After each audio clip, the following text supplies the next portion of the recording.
अमरता का मतलब क्या होता है? अमरता का मतलब लंबी आयु नहीं है। रामचरितमानस में 14 प्रकार के लोगों को मुर्दा बताया गया।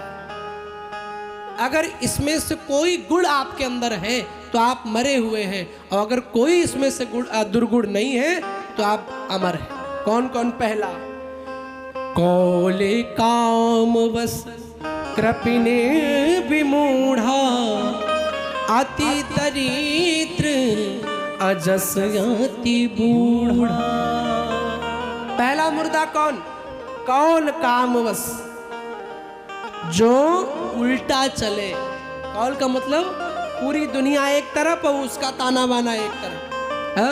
घर में पूरा घर एक बात कहे और एक अकेला आदमी अपनी बात कहे, वो आदमी मुर्दे के समान है। दूसरा कौन? जो कामी है, जो पराई बहन बेटियों को कुदृष्टि से देखते हैं, वह भी मुर्दे के समान है।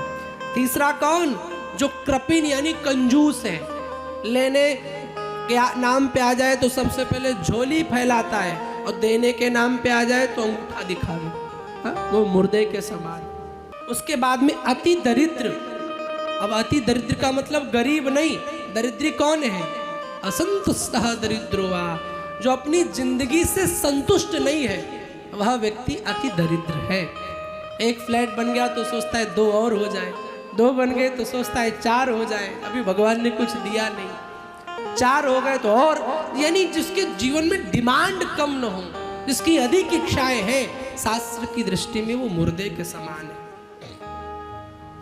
और एक है अजस। अजस माने जो खाए पिए और मर के चले गए, जिन्होंने अपने माँ बाप का नाम नहीं किया, जिन्होंने अपना नाम रोशन नहीं किया, वो मुर्दे के समान है। उसके बाद अजस के बाद में मूर्ख, जो मूर्ख है वह भी मुर्दे के समान है।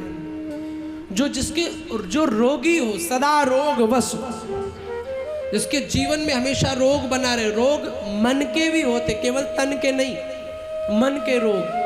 मन के रोग, अहंकार मन का रोग है, काम मन का रोग है, लोभ मन का रोग है, यह भी रोगी है, यह भी मुर्दे के समान है। जो संत और श्रुतियों का सम्मान न करे वह मुर्दे के समान है। जो भगवान से विमुख है वह भी मुर्दे के समान है। हा?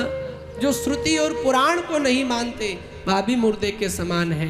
और जिनके अंदर ये लक्षण नहीं है, भागवत की दृष्टि में वो प्राणी अमर है, वो प्राणी अमर है। अमर होने का मतलब लंबी आयु नहीं, अमरता का मतलब ऐसा जीवन कि तुम चले जाओ तब भी दुनिया तुम्हारे बारे में याद करे, तुम्हारे बारे में सोचे, तुम्हारी बातें करे, वही तो अमर है। शंकर जी कहते मुझे अमर कथा पता है। मैया कहती तो मुझे भी सुनाओ ना। शंकर जी ने कहा कि मैंने तो तुम्हें कई बार सुनाना चाहा, लेकिन तुमने कभी सुनना ही नहीं चाहा। जब तुम सती अवतार में आई तब तुम्हें कुंभज ऋषि के पास लेकर के गए राम कथा सुनाने, तब भी तुमने नहीं सुना। तो तुम्ही ने नहीं सुना, मैं तो हमेशा सुनाने आया हूँ। और मैं तो भगवान का दास, तो भगवान की गाने के लिए बैठा है। अकबर के दरबार में गायक थे तानसेन, तो तानसेन कुछ दिन के लिए गायब हो गए। तो जब लौट करके आए तो अकबर ने पूछा, भाई तानसेन तुम कहाँ गायब हो गए थे? तो तानसेन ने कहा मैं अपने गुरुजी के पास गया था। तो अकबर ने कहा तुम इतना सुंदर गाते हो, तुम्हारा भी कोई गुरु है क्या? तो तानसेन जी कहते हाँ मेरे भी गुरु हैं। तो अकबर बोले बुलाओ उन्हें कभी अपनी महफिल में। तो तानसेन कहते सरकार माफ करना, वो छोटी मोटी महफिल में नहीं गाते। अकबर कह रहा है कि भारत के सबसे बड़े शहंशाह की महफिल को छोटी मोटी महफिल बता रहे हो? हिंदुस्तान की सबसे बड़ी महफिल है।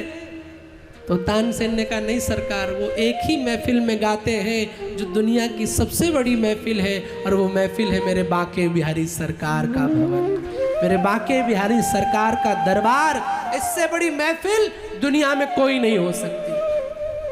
अच्छा, अकबर कलाकारी का बहुत शौकीन था। उसने कहा ठीक है कोई बात नहीं, मुझे लेके चलो, मैं चलूंगा। चलो रथ पर सवार होके चलते हैं। तानसेन ने कहा कि अगर चलना है तो ऐसे नहीं, सामान्य बनकर के चलना पड़ेगा, तब मेरे गुरुजी सुनाएंगे। अकबर वृंदावन में आया स्वामी हरिदास के यहाँ सामान्य बनकर के, और जैसे स्वामी हरिदास ने पद सुनाया, अकबर इतना प्रसन्न हो गया कि गले से एक हीरे की अनमोल माला निकाली और हरिदास जी के गले में डाल दी। लेकिन हरिदास जी को तो पता है कि असली हीरा कौन है। बोलो मुंबई वालों, असली धन संपत्ति कौन है? आवाज नहीं आई। वो मेरा बाके बिहारी, उससे बड़ी कोई संपत्ति नहीं। स्वामी हरिदास ने वो माला निकाली और एक हिरण के गले में डाल दी। अब अकबर को क्रोध आया कि ये तो बिल्कुल जानवर है, इतनी अनमोल माला दी, उसके बाद भी हिरण को डाल दिया। हरिदास जी सब समझ गए। और एक बात कहूँ ना, जिसको भगवान का सहारा रहता है, जीवन में कभी भी उसको बेसहारा होना नहीं पड़ता। जिसको भगवान का सहारा, ध्यान लगाया, समझ गए। बाकी बिहारी से आदेश दिया, आज लाज जाएगी तो तुम्हारी जाएगी, मेरा कुछ नहीं बिगड़ेगा। बेटे की लाज तेरी आज, सावरो गिरधारी, आज तुम्हारी जाएगी। पहले हमारी बारी थी, अब तुम्हारी बारी। जैसे ध्यान किया, अकबर ने देखा बगल में सरोवर था, उसी सरोवर से हजारों हिरण आ रहे हैं और हजारों हिरण के गले में हजारों हीरों की माला पहने हैं। ओहो, बीरबल सब अकबर समझ गए, वास्तव में ये छोटी महफिल का गायक नहीं है, ये तो खुदा की महफिल का गायक है, ये ईश्वर के लिए गाता है। चरणों में गिर गए अकबर जी, चरणों में गिर गए। तो भगवान का भक्त तो अपने प्रियतम को रिझाने के लिए बना है, अपने भगवान को सुनाने के लिए बना है।